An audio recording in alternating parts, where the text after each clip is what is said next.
Hello friends. कैसे हैं आप सब? होपफुली आप सभी अच्छे होंगे। तो फ्रेंड्स, आज जो मैं एक वीडियो लेके आया हूँ एक बहुत इंपॉर्टेंट टॉपिक के ऊपर है। एक कंसेप्शन बोलिए या फिर मिसकंसेप्शन बोलिए, ये हमारे जितने भी सीए हो या सीएमए हो या फिर सीएस हो या फिर सीए इंटर सीएमए इंटर, सबके अंदर एक मिसकंसेप्शन या फिर एक कंसेप्शन उनके दिमाग पे बैठा रहता है कि अगर उनकी मल्टीपल ऑफ अटेम्प्ट अगर हो गई तो फिर क्या उन्हें गवर्नमेंट सेक्टर में पीएसयू में उन्हें एंट्री मिल पाएगी या नहीं मिल पाएगी। क्योंकि मेजोरिटी ऑफ लोग जो मैंने देखा है, जो हमारे जो यूट्यूब चैनल पे जो लोग कमेंट किया करते थे, तो मुझे लगा कि इस इशू को एड्रेस करना एक बहुत ज़रूरी है। क्योंकि बहुत सारे हमारे ऐसे एस्पिरेंट्स थे जिनका कि एक से ज़्यादा अटेम्प्ट हो जाया करता था सीए सीएस सीएमए फाइनल पास करने में या फिर इंटरमीडिएट पास करने में। फिर उन्हें ऐसा लगता है कि फिर चूंकि उनका मल्टीपल अटेम्प्ट हो चुका है तो फिर उन्हें गवर्नमेंट जॉब मिल नहीं सकती है, क्योंकि गवर्नमेंट जॉब मिलने का पहला जो क्राइटेरिया है वो उन्हें फर्स्ट अटेम्प्ट में ही पास करनी पड़ेगी। तो चलिए फ्रेंड्स, इस पूरे टॉपिक को मैं डिटेल्ड में मैं क्लियर करता हूँ। तो पहली फ्रेंड ऐसी बात है कि अगर आप कैंपस की अगर बात करते हो, कैंपस में भी बहुत सारी, अगर आप देखोगे सीए सीएस सीएमए के, आप देखोगे बहुत सारी जो महारत्ना पीएसयू है या फिर मिनी रत्ना, वो सब भी आया करते हैं। जैसे कि आप देखो उसमें ओएनजीसी भी आते हैं, गेल भी कभी कभी आते हैं, या फिर आपकी मेकन वगैरह। तो इस तरह से बहुत सारी पीएसयूज है जो हमारे कैंपस में आया करती है। तो फ्रेंड, अगर आप कैंपस की अगर बात करोगे ऑन कैंपस सिलेक्शन की, तो वहाँ पे डेफिनेटली योर अटेम्प्ट्स मैटर। तो आपने जितने जल्दी आपने पास किया वो डेफिनेटली काउंट होता है, इसमें कोई सेकंड थॉट प्रोसेस नहीं है। क्योंकि फ्रेंड, कैंपस एक ऐसा प्रोसेस होता है जहाँ पे गवर्नमेंट में आपके एंट्री करने का सबसे वो लेटरल एंट्री और सबसे ईजिएस्ट रूट है। क्योंकि अगर आप बात करोगे कैंपस प्लेसमेंट की, तो वहाँ पे आप देखोगे कि पहले तो वे लोग शॉर्टलिस्टिंग कर देते हैं जो लोग फर्स्ट अटेम्प्ट में या फिर जिनका मार्क्स वगैरह काफ़ी अच्छा रहा है। तो एक तो वे बहुत शॉर्टलिस्ट करके कैंडिडेट काफ़ी कम कर देते हैं। उसके बाद भी आप देखोगे कि उसमें इंट्रा कंपटीशन नहीं है। मतलब आप देखोगे कि अगर सीए इंस्टीट्यूट में अगर कोई गवर्नमेंट कंपनी अगर आई हुई है, तो आप देखोगे कि सिर्फ उसमें सीए ही जो थे वही एलिजिबल थे। लाइक वाइज सीएमए में ही देखोगे तो सिर्फ सीएमए जो क्वालिफाई किए थे और जो कैंपस के लिए एलिजिबल थे, सिर्फ वही लोग उसके लिए एलिजिबल थे और वही लोग उसके लिए अपियर कर पाए। लेकिन अगर आप देखोगे फ्रेंड, अगर ओपन मार्केट में, तो कंपटीशन बहुत टफ है।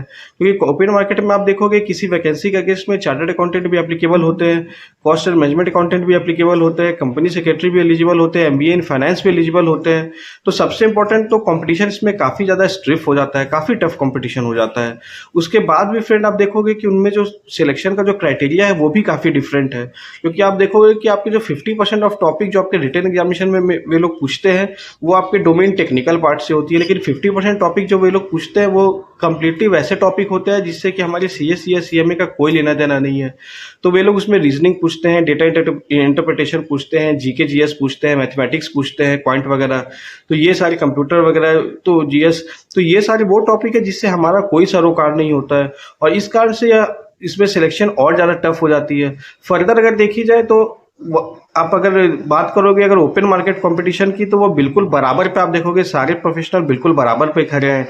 अगर आप देखोगे सीए सीएस सीएमए के देखोगे तो उनका टेक्निकल पार्ट उनका स्ट्रांग रहता है, तो उसमें वे लोग अच्छे से स्कोर कर पाते हैं। लेकिन फिर आप नॉन टेक्निकल पार्ट की अगर बात करोगे तो वहाँ पे आप देखोगे एमबीए फाइनेंस का स्ट्रांग है। क्योंकि उन्होंने अगर एमबीए फाइनेंस की उन्होंने अगर अच्छी जगह से कैट जैट मैट वगैरह किया है, तो उन्होंने ऑलरेडी रीजनिंग, उनका सिलेक्शन होने के लिए उनका मेन प्रोसेस ही था कि reasoning, mathematics, quant, GK GS वो था। तो रिमेनिंग 100 पार्ट में जो है एमबीए इन फाइनेंस वो स्ट्रांग पोजीशन पे खड़े हैं। तो आप देखोगे कि ओवरऑल देखोगे कि अब सभी लोग ऑलमोस्ट बराबर पर खड़े होते हैं। अगर आप ओपन मार्केट कंपटीशन में बात करोगे, सीट काफ़ी कम होता है, नंबर ऑफ एस्पिरेंट काफ़ी ज़्यादा होते हैं। तो कुल मिलाकर फ्रेंड, मैं क्रक्स में बोलूँगा कि अगर ऑन कैंपस की अगर बात करते हो, तो ऑन कैंपस में आपका अटेम्प्ट बिल्कुल मैटर करता है। तो आप जितने जल्दी पास करिए उतने ज़्यादा आपकी प्रोबेबिलिटी रहती है कि आप इंटरव्यू के लिए आप शॉर्टलिस्ट करोगे, आपकी सिलेक्शन की चांसेस है। लेकिन अगर आपकी मल्टीपल अटेम्प्ट लग जाती है तो ऐसे बिल्कुल भी बात नहीं है कि आपका गवर्नमेंट जॉब पीएसयू में सिलेक्शन नहीं हो सकता है। क्योंकि अगर आप ऑफ मार्केट की अगर बात करोगे, जो आपकी वैकेंसीज वगैरह आती है, तो उसमें आप मान के चलिए कि अटेम्प्ट आपकी हार्डली मैटर्स करती है। क्योंकि मेजर आपकी सिलेक्शन जो होती है that is only on the basis of written examination. तो आप जैसे देखोगे कि मेजर जो पीएसयू, जैसे मैं अपने पीएसयू की बात करूं, कोल इंडिया, वहां पे भी है पहले इंटरव्यू हुआ करती थी, अब इंटरव्यू को उन्होंने एलिमिनेट कर दिया है। तो आपका इंटरव्यू का कोई रोल नहीं है। इंटरव्यू में ये रोल प्ले होता था कि आपने कितने अटेम्प्ट में पास किया, लेकिन जब आप इंटरव्यू ही एलिमिनेट हो गया तो फिर आपका इसका कोई रोल रहा ही नहीं। 100% रोल सिर्फ एक चीज़ का रहा कि आपने रिटन में कितना मार्क्स ऑब्टेन किया। इसी प्रकार से आप दूसरे पीएसयू वगैरह भी अगर आप देखोगे तो उसमें आप देखोगे कि मेजोरिटी 80 to 90% वेटेज जो होता है वो आपका वेटेज होता है रिटन एग्जामिनेशन का, और हार्डली 10 to 15 15% का वेटेज ही इंटरव्यू का होता है। इंटरव्यू में भी आपका अगर आपका मल्टीपल अटेम्प्ट लगा है तो बहुत छोटा सा ही मार्जिन है, शायद 1-2 नंबर आपका माइनस किया, मतलब टेक्निकली मैं बता रहा हूँ कि शायद आपका इंटरव्यूअर माइनस कर दे, वरना आपने अच्छा इंटरव्यू दिया है तो वो भी आपका कोई बहुत ज़्यादा इफेक्ट करता नहीं है।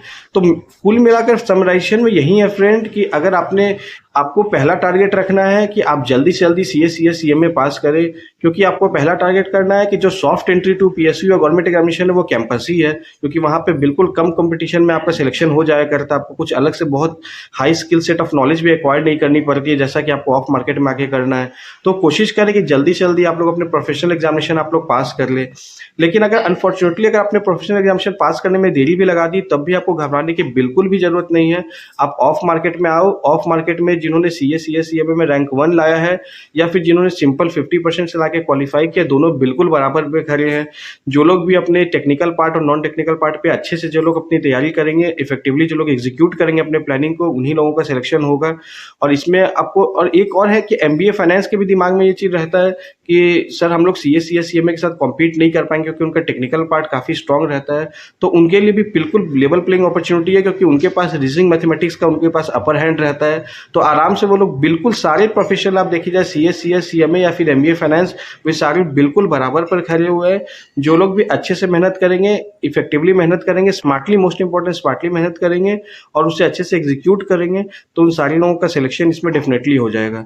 तो चलिए फ्रेंड, एक इंपॉर्टेंट टॉपिक थी, काफी दिन से बहुत लोग कमेंट कर रहे थे इस टॉपिक के ऊपर, मुझे लगा कि इस पे एक वीडियो बनानी चाहिए ताकि आपका जो भी गवर्नमेंट जॉब एस्पिरेंट्स वगैरह है उनका सारा जो भी दिमाग में वो बिल्कुल विजन क्लियर हो जाए। तो होपफुली आप लोग अच्छे से सीए, सीएस, सीएमए की तैयारी करिए, सीए इंटर की तैयारी करिए, सीएमए इंटर की तैयारी करिए, सीएस एग्जीक्यूटिव की तैयारी करिए। और जो लोग क्वालिफाई हो चुके हैं तो वो लोग टारगेट करिए, जिन्होंने जल्दी क्वालिफाई किया वो लोग टारगेट करिए कि कैंपस में उनका सिलेक्शन हो जाए, तो काफी आसानी से उनका गवर्नमेंट जॉब उन्हें मिल जाएगा अगर कैंपस में हो जाता है तो। और अनफॉर्चुनेटली अगर उनका ऑन कैंपस में नहीं होता है, क्योंकि काफी कम कंपनी कैंपस में आया करती है गवर्नमेंट जॉब की, मैं स्पेसिफिकली मैं बात कर रहा हूँ, तो कोई दिक्कत नहीं, वे लोग ऑफ मार्केट में तैयारी करें, हमारे चैनल के साथ बने रहे। मैं समय समय पे अपने वीडियोस अपडेट करता रहता हूँ, आप लोगों को बताते रहता हूँ, इंपॉर्टेंट टॉपिक्स वगैरह अपने एक्सपीरियंस में आपसे शेयर करते रहता हूँ। तो आप लोग हमारे साथ बने रहे और बहुत जल्दी आप सभी का भी गवर्नमेंट जॉब सभी का क्लियर हो जाएगा। चलिए इसके साथ फिर मिलते हैं अपने अगले वीडियो में, तब तक के लिए take care and subscribe our channel. Thank you.